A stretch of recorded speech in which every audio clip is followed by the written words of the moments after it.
If you're 14 to 20 years old, it is likely you've pursued one, a few, or many women with sexual intent. You saw someone who was attractive and you pursued them. You end up talking to them and they're pretty boring, but they look attractive, so you continue. Eventually, you get a little bit closer and you get to invite them over. They come over and you actually do it with them, be it kissing or sex if it's more serious, if you're older. However, after everything is said and done, there's a bit of emptiness, this empty feeling, because you know that there wasn't anything genuine there. You know that everything that just happened was because of pleasure seeking, that it wasn't anything out of genuine care or interest in this person. You just thought their shape was attractive, and that's the only decision the only motivation you had, only motivation you needed to start pursuing them. This is the reality for many young men who, especially in the modern generation, are becoming more and more susceptible to these lustful traps, these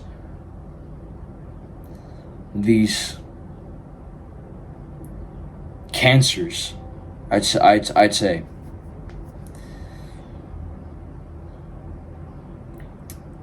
In this video, I'm going to be telling you the effects of lust, how it destroys you, and how to overcome it. Even if you're not somebody who has directly suffered the effects of lust, or somebody who has experienced what it's like to be falling under lustful temptation, still watch this video, because just because you've avoided it up until now does not mean that you're not susceptible to it. Does that make sense? So please, even if nothing in this video directly applies to you, just keep an open mind and listen to what I have to say first. In the modern age, sex is basically advertised to you. Songs with degenerate lyrics talking about how many women they slept with. The pornography industry preying upon young men. Even among males, especially teenage males, sex is seen as something cool. And for example, if you have sex with that one really hot girl in your school, your friends will congratulate you for it because, well, she's really attractive. The reason acting lustfully is so destructive is because it reduces the level of intimacy that you're going to get to experience sexually with the woman who you actually want to love. It destroys your perception of sex, and instead of it being something of genuine love, creation, and intimacy, lust reduces sex to just an act of instant gratification, of selfish pleasure, which is disconnected from any feelings of genuine love. This destroys you mentally and makes relationships, real relationships, feel bleak and bland. Another thing that acting lustfully does is there's actually a study for this that I'm going to pull up on screen right now if I can find it.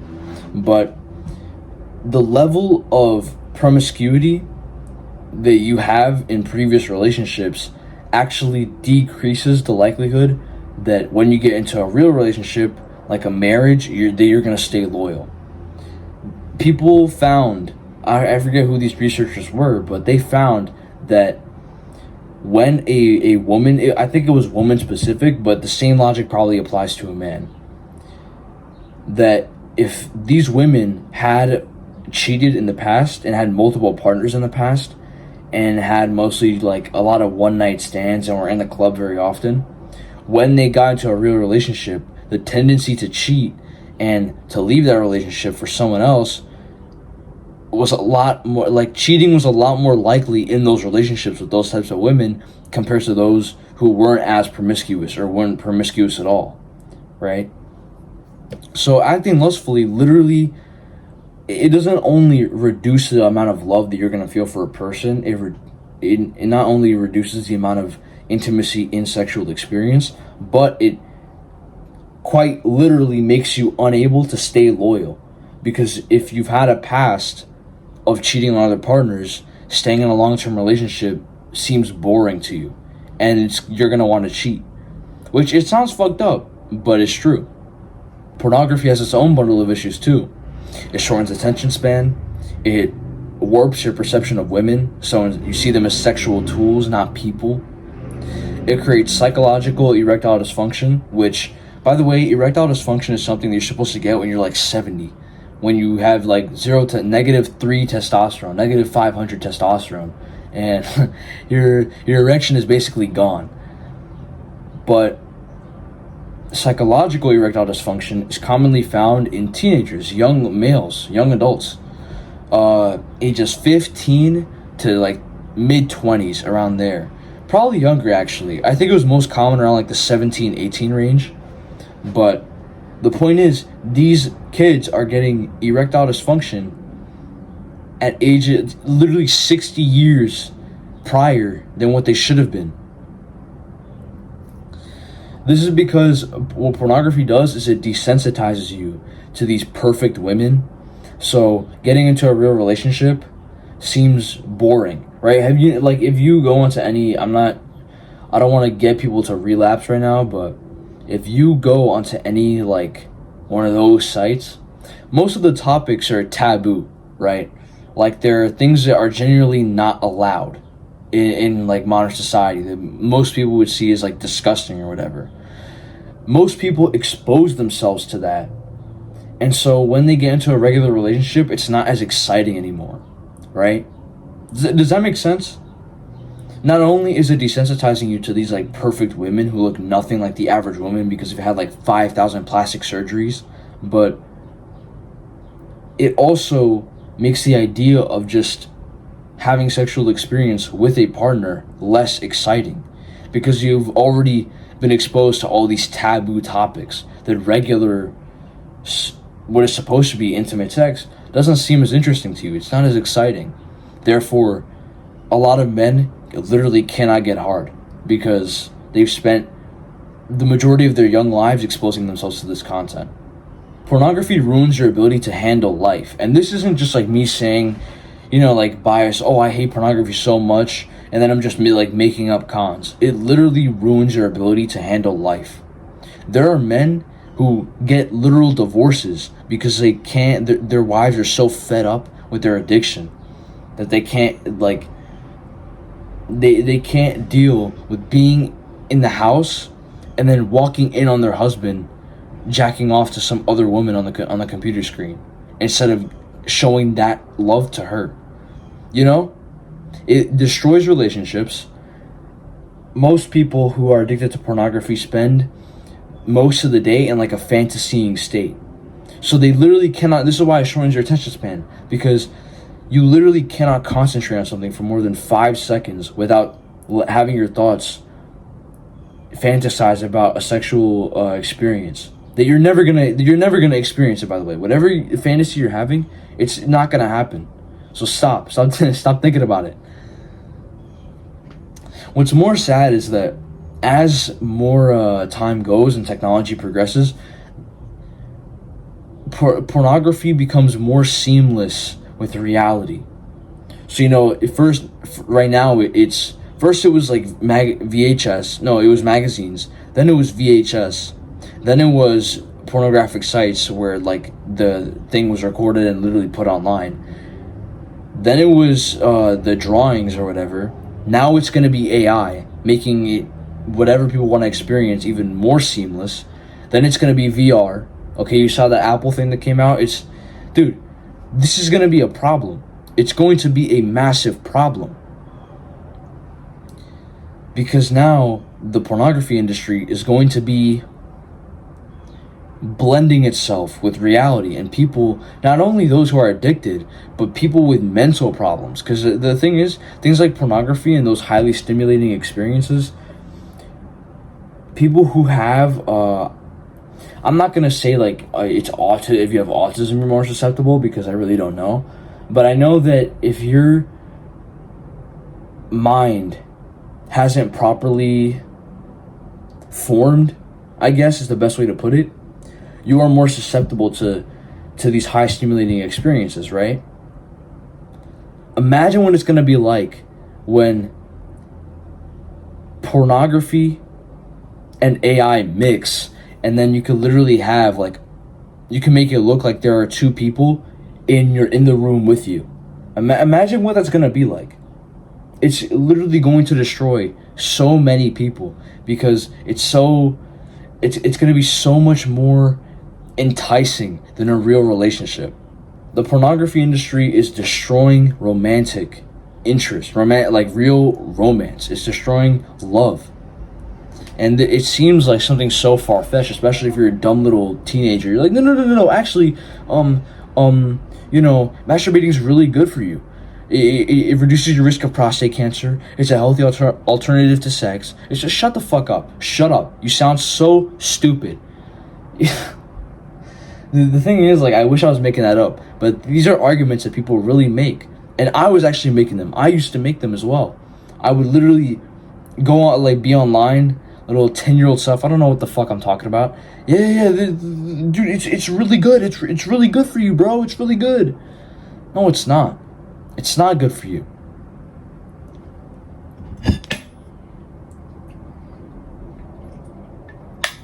As time goes on, these people become the majority. Right now, it's not even the minority, it's the average.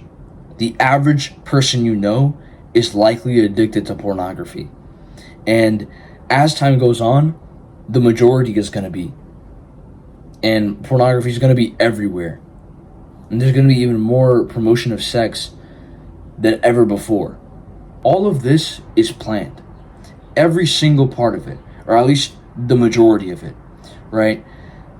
The promotion of sex in our society and the promotion of promiscuity has been masterfully executed by the corporate elite of the world.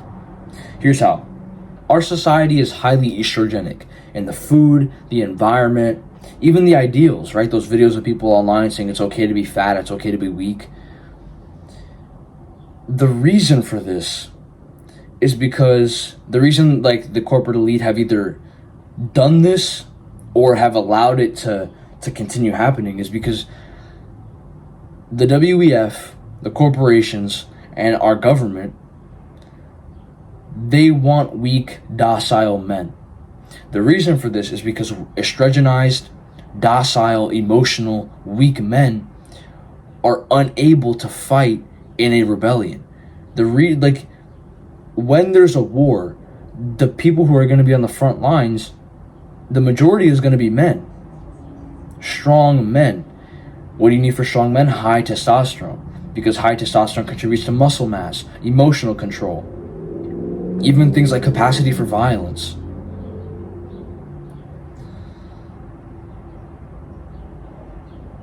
They understand this. And so even down to the things we wear, right? This isn't cotton. This is probably estrogenic.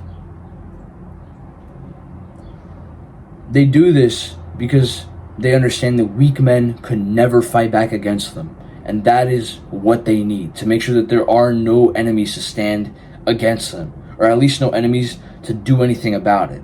However, there are men who fight back against this, and those even worse, who are even more vocal about it, who make content about the estrogenic environment, making the government's attempt to infect them via the food system, via the environment, futile. This is why they've allowed pornography to run rampant, because not only does it decrease testosterone, but it's nearly impossible to escape, and it destroys the bond that you're going to get to experience with the woman who you want to love. And there's another thing that makes men strong, and that is, it isn't just testosterone, it's the other thing, which is what pornography destroys. Real intimate relationships with a woman. Not only, because you can have like brotherhood, and that's good, brotherhood is necessary, but what really completes a man is having a partner there of the opposite gender, having a romantic partner who it doesn't have to be the opposite gender, but a romantic partner, right? Those are the two things that make a man strong. These two things are being destroyed. This is also compounded by the fact that Sigmund Freud, an Austrian neurologist of the 20th century, argued that from infancy to adulthood, we all go through what are called psychosexual stages, which are basically the different ways we release sexual tension in different stages of our life. If we were to remain stuck in one of these stages, which is what Freud calls overindulgence, when a person is unable to properly move on to the next stage, we end up developing sexual identity disorders, we end up developing mental issues, and other stuff. What's interesting, though, is his argument for puberty to adulthood, because he says that from puberty onwards, our way of releasing sexual tension is through sexual experience with another person. He refers to it as, I think, heterosexual romance or something, because this is 20th century, but he was basically saying that from puberty onwards, to release sexual tension, we just have sex, and we experience romance in a much more mature fashion. During the teenage state, during like the teenage phase, we're doing more experimentation, but adulthood onwards, in a more mature fashion, we release gratification through sex. However, masturbation is something that we experience during the phallic stage, 3 to 6 years old, where we're just beginning to understand the anatomy, the anatomical, the physiological differences of men and women. And that is when releasing sexual gratification happens through the genitalia. What pornography does to us is it keeps us in the phallic stage and deprives us of the natural romantic sex that we're supposed to be experiencing, right? Which, of course, as Freud says, if we stay in one of these stages, we have trouble with many aspects of life. We begin to develop sexual identity disorders. We begin to develop mental issues. And we see this with pornography. Those who are addicted to pornography end up developing issues with connection, right? With deep connection. End up having trouble at their work. End up having less attention span. How do we overcome this? Every day, sexual freedom is promoted more and more and more. And as technology progresses, pornographic industries allow people to continue slipping into their fanatical delusions. Lust destroys the aspects of our life that we prefer to cherish, all while through intense pleasure and joy, convincing us that it's actually good for us, which is why you see so many people arguing that the masturbation is actually good. The way is simple. It's not easy, but it's simple. And I'm going to show you how right now. It is through self-mastery and self-control. It is through becoming greater than your desires that you will completely demolish any temptations you may be feeling. It is easier said than done because, again, you're basically rewiring your biology into convincing yourself that you actually don't want it. But it is possible.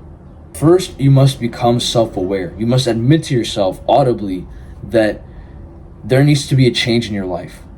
Tell yourself right now, just pause the video after, just pause the video right now and take accountability.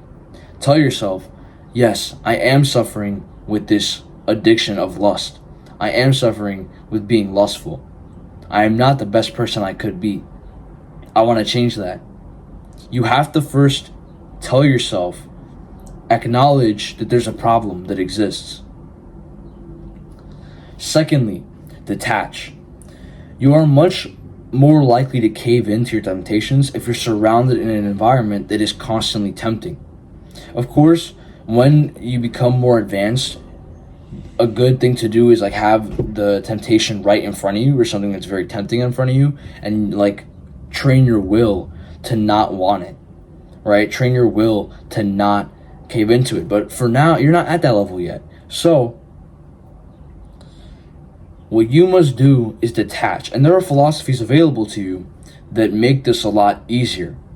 In my previous video, I mentioned the same philosophy, cynicism, which the whole idea around it is that The material possessions around us are what make us evil, and that to live a good life, you need to detach from it. You need to separate yourself from it and live a life in nature. This, if you actually adhere by this philosophy and you practice cynicism in an honest, genuine way, you will experience, you will see progress. That's all I can tell you. You will see substantial progress. The next step from there is to replace pleasure with purpose and to have a lot of self-introspection and self-reflection. Purpose and self-introspection kind of go hand in hand, because to understand what your purpose is, or to create your purpose, you must first have an understanding of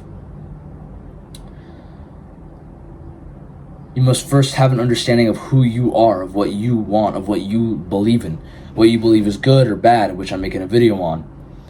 Wait, nice shameless little plug there. You have to understand who you are as a person before you can even get to asking what may be your purpose, right? Self-reflection is important because you need to do self-analysis daily. You need to examine what went right, what went wrong. You need to understand, and I talk about this in my previous video, which is talking about like addiction in general. I suggest you check that out too, because I talk about cynicism and stoicism in more depth, about how you can apply the philosophy, other methods you can do to stay disciplined, as well as I give you, I think it was 2 books I gave you to read. So please check that out. It's literally probably around the same length of this video. The best way to achieve self-reflection, to begin reflecting on the self, is I literally have 14 videos once I upload this one, and I've said it about 500 times. Journal. Get a journal, any shitty notebook, open it and just write. Every night, just self-reflect. The reason journaling is so good, and the reason that I always promote it, is because in a journal, you can plan, you can do analysis on the self, you can examine what went wrong, what went right, what you did wrong, what you did right, and it serves as an outlet for emotional release.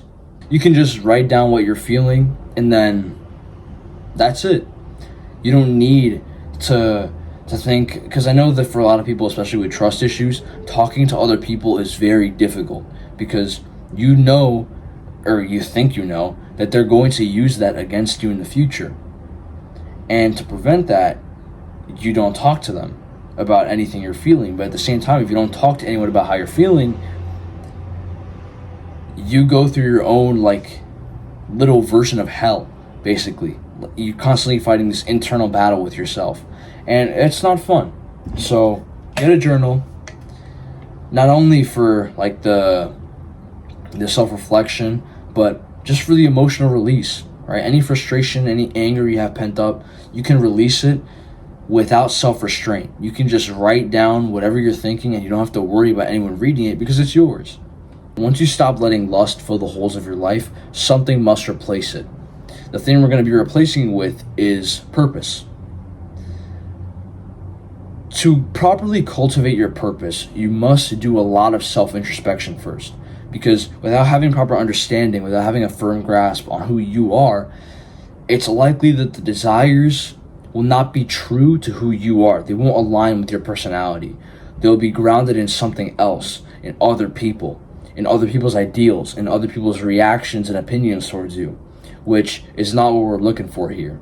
When this purpose is found, you must dedicate your life towards it. You must keep your eyes fixated on this goal, because if you don't, you're going to end up slipping back into the temptations that you were previously trying to get away from. Purpose is not objective, and no one else can decide it for you. Not your parents, not your authority figures, not even God. Only you can decide what's right for you. It's important to make sure that it's you who's deciding this, because number one, it isn't your mission, so you're not going to feel content even if you're making progress. And number two, unless you've been indoctrinated from a young age, you won't believe in it. So you won't make significant progress. And not only that, you'll be unhappy because you're not making significant progress. The question that may arise is, how do I know if I found my purpose? The answer is simple. Once you've found something that feels natural to you and simultaneously aligns with your visions for the world, you found your purpose. So take, for example, if you want to educate people and you really enjoy to write, so you set out to become the most intelligent, coherent writer that ever put a pen on paper. Or maybe you want to educate people, but in fitness, so you set out to become a personal trainer. Now, it doesn't have to be like specifically you go to get a degree in like physiology or something. You don't become like a personal trainer at a gym, but you set out to make courses and become the most efficient personal trainer that you possibly can. The point is, once you have found something that you genuinely enjoy doing, combined with something that you feel is necessary for the world that needs to be contributed that people aren't doing enough, those two combined into one thing is your purpose. That's going to be it for this video. I hope you enjoyed. I don't know how long this video is going to be. I thought I was going to spend like literally 30 minutes recording this. It's been an hour and 25 minutes. So I don't know how long it's going to be, but I think the advice in it is worthwhile. I think it's going to serve you well. Obviously, I don't want to set you up with the expectation that this video is going to serve as the backbone for all your progress. You're going to, your life, all our lives are different in like very minuscule aspects, but they make significant changes to how we approach them, right? And in some cases, we have major differences in our lives, right? So don't expect this video to be like the gospel for self-improvement, the holy Bible of gym or something, or some stupid shit like that. Take my advice with a grain of salt. Still apply what I say, apply the methods that I've given you. Watch some of my other videos talking about addiction, talking about self-help and philosophy, just like give you some more knowledge. But never make one single source the backbone of your entire plan. So yeah, that's it for today. Hope you guys enjoyed, and I'll see you guys in the next video.